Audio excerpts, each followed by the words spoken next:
First contact. The sky fractured at dawn. Sarah Kwan stood in the open field, her boots sinking into the damp earth, the horizon a smudge of orange and gray. It was supposed to be routine, a simple soil survey before her team arrived. Instead, she witnessed the impossible. The light tore across the heavens like a seam unraveling, splitting clouds into jagged shards. Beneath it, the air shimmered with an intensity that forced her to shield her eyes. Her Geiger counter crackled to life, its erratic chirping rising in tandem with her heartbeat. Something was coming through. She reached for her radio. "Base, this is Kwan. Do you see?" The line hissed, garbled static swallowing her words. She stared at the equipment in disbelief. A multi-million-dollar setup back at the station, yet it couldn't handle this. Whatever this was. Then the light dimmed, and in its place stood something massive. The object ship? Structure. Hovered 100 meters above the ground, casting a shadow that rippled unnaturally over the terrain. Its surface shifted like mercury, reflecting the surrounding landscape in distorted waves. Sarah felt the weight of its presence pressing against her chest, a gravitational pull of dread and awe. She forced her feet to move one cautious step at a time until she was within 50 meters of it. Her mind raced with calculations. Its size alone defied comprehension, yet it emitted no sound, no detectable vibration. The Geiger counter screeched in protest, but she silenced it with a flick of her wrist. A low hum began, deep enough to rattle her teeth. Sarah froze. A seam appeared along the object's underside, a thin line of blinding white that widened, spilling light across the field. She didn't know whether to run or stay. Her instincts screamed the former, but her training anchored her in place. The light dimmed, and a figure emerged.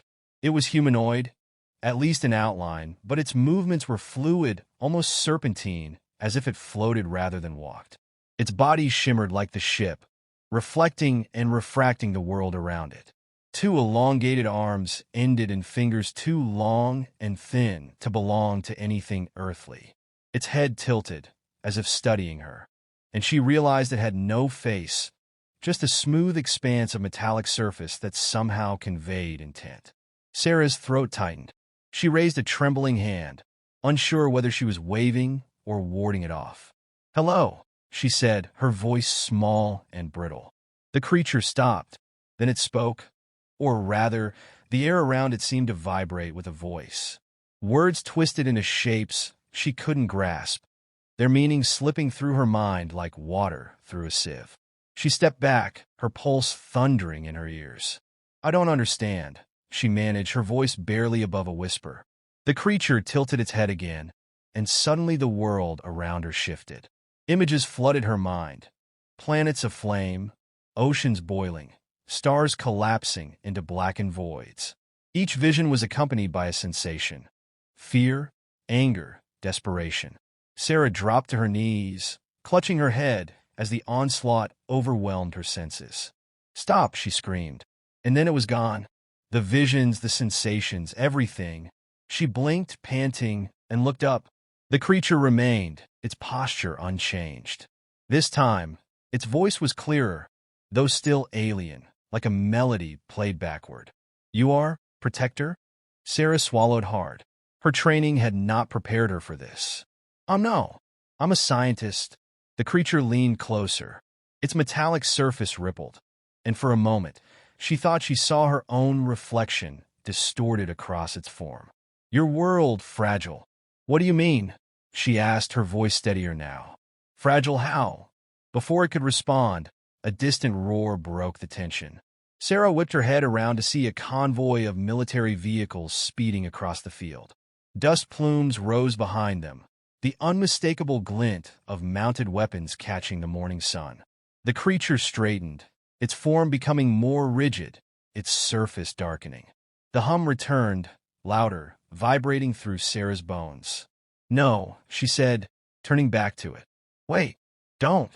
The ground beneath her trembled as the ship responded to the creature's unease.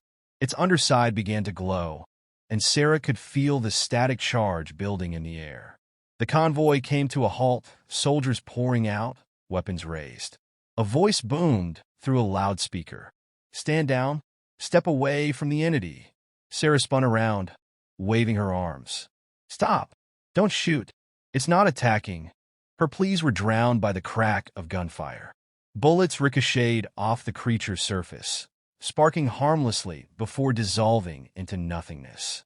The soldiers advanced, their movements calculated, precise. The creature raised an arm, or what could be called an arm, and the ship responded. A pulse of energy erupted from its core, not violent but forceful, sending the soldiers sprawling. The vehicles groaned under the pressure, their frames buckling slightly before the wave dissipated. "Enough!" Sarah shouted, her voice raw. She stepped between the soldiers and the entity, hands raised. "Stand down. You're provoking it." A captain emerged from the lead vehicle, his face etched with grim determination. "Get out of the way, Doctor. That's an order." Sarah didn't budge. She turned back to the creature, her voice softer now. "I can stop them. Just give me time. Please." The creature hesitated, its form flickering. It seemed to shrink slightly, its metallic sheen dulling. Sarah took that as a sign of trust, or at least a lack of immediate hostility. "Lower your weapons," she screamed at the soldiers. "You're going to kill us all if you keep this up." The captain hesitated, then signaled his men. The rifles lowered, but tension still crackled in the air like a live wire. The creature turned its featureless head towards Sarah. "We come, not harm. Warn." "Warn about what?" she asked, her voice trembling despite her resolve.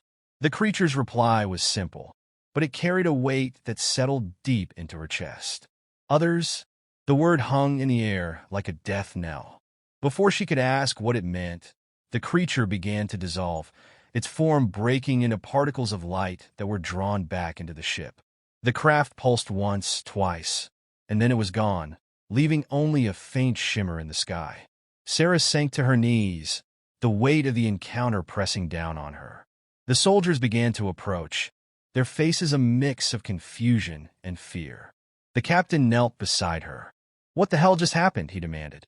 She looked up at him, her expression hollow.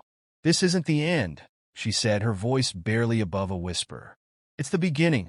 Above them, the fractured sky began to knit itself back together. But the unease lingered, heavy and undeniable. "Here's a draft of a narrative that adheres to your specifications." The whispering glade. The wind carried the faint scent of lavender through the narrow valley, its touch as soft as a ghost's caress. In the heart of the glade stood two figures, stark against the waning light. One, a boy no older than 17, with dark curls that clung to his sweat-slicked brow. The other, a woman cloaked in shadows, her presence as commanding as a monolith. "Do you even understand what you're asking of me?" Kian's voice wavered, not from fear, but from the weight of her gaze.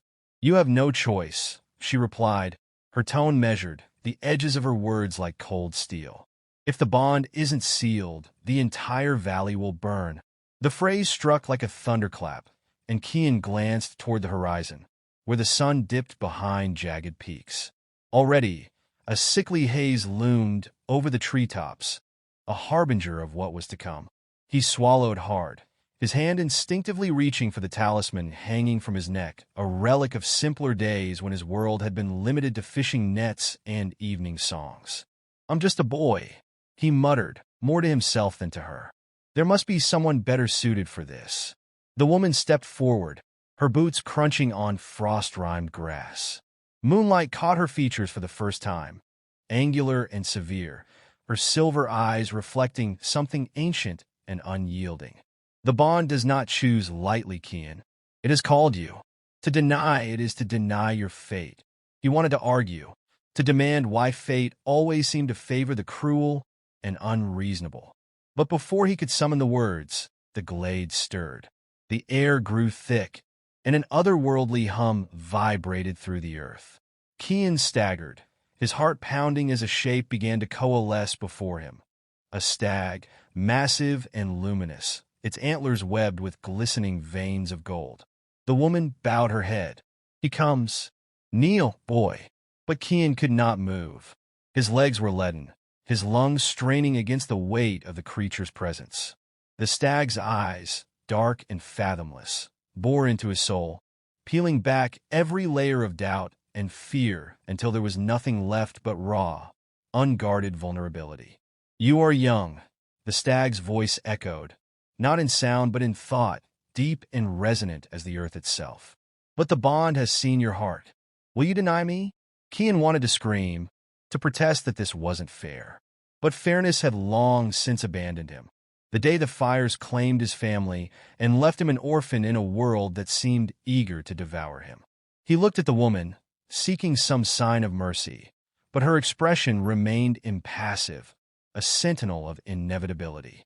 "I don't know if I'm strong enough," Kian admitted, his voice barely a whisper. The stag inclined its great head. "Strength is not given, it is forged. Do you yield?" Tears blurred Kian's vision. His hands clenched into fists, nails biting into his palms as a maelstrom of emotions raged within him. But beneath the storm, a quiet voice, his own, spoke a truth he could not ignore. "If not me, then who?" He fell to his knees. The earth seemed to exhale, the oppressive weight lifting as he spoke the words that would bind him forever. "I yield."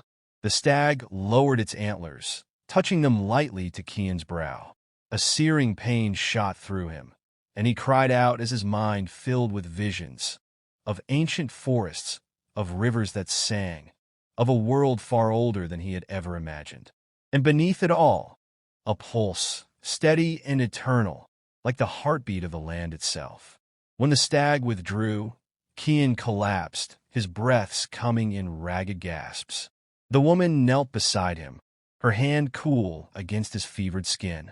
"You've done well," she said, and for the first time, her voice held a note of kindness. But as Kian looked up at her, he saw something flicker in her eyes, doubt, perhaps, or a sadness too deep to name. "What happens now?" he asked, his voice trembling.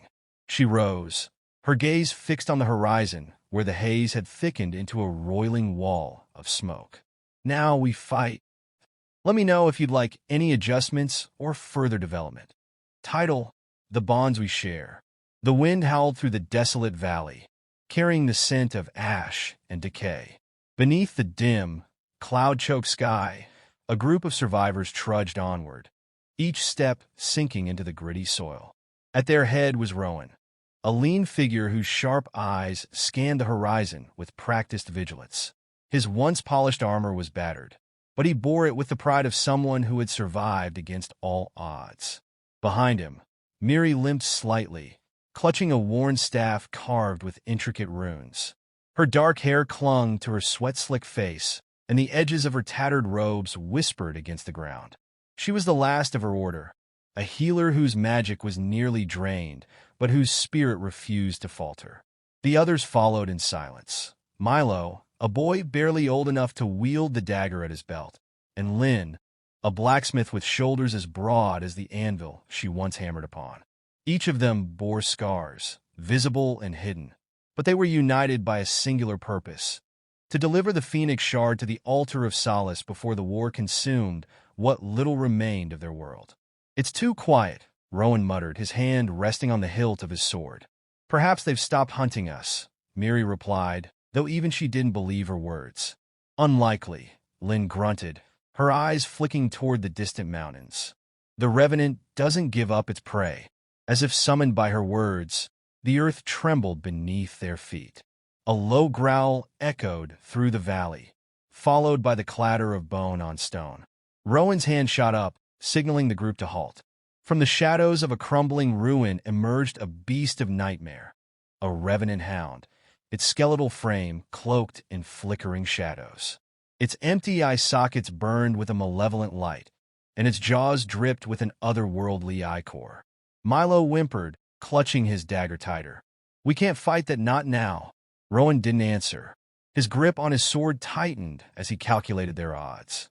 They were exhausted, outnumbered if the hound's pack lurked nearby, and Miri's magic was dangerously low. Miri stepped forward, placing a hand on his arm. "We don't need to fight it. I can distract it. Give you time to get to the ridge." "No," Rowan said sharply. "We stay together. Always. But if we all stay, we die. she whispered, her voice firm yet tinged with sorrow. Before he could argue, the hound lunged, its jaws snapping inches from Rowan's face. He sidestepped and slashed, his blade scraping against its ribs with a burst of sparks.